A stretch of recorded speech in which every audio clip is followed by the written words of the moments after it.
Moving through this afternoon, the wind will slowly start to die down. We'll see some improvements with weakening wind as we approach this evening, but it's still just gusty enough that feel-like temperature, that wind chill factor, is something you will want to account for even as we travel into this evening. With sunset tonight, we're falling through the low 30s, but it will start to feel even colder as those wind chills drop into the low 20s. So here's your actual high temperature forecast, and for much of the area, we're seeing high temperatures closer to average. We've been seeing highs in the 40s, even 50s over the last few days, so this is getting closer to that winter-like feel, especially for this time of year.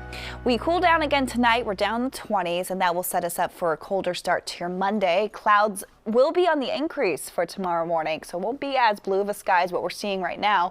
With those clouds and that cold air, perhaps a flurry or two flying about, nothing that will accumulate, but something you'll want to plan for if you're driving in the afternoon and even into the early evening before it starts to die down. Our next real storm, though, is holding off until Tuesday night.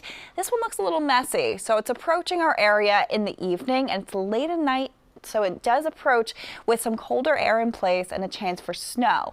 We see that tracking through as we head into Wednesday morning, but some of that snow starts to transition to rain, and eventually behind that, much colder, and that kind of cold air is going to set us up for Thursday. High temperatures struggling to get out of the 20s on Thursday afternoon.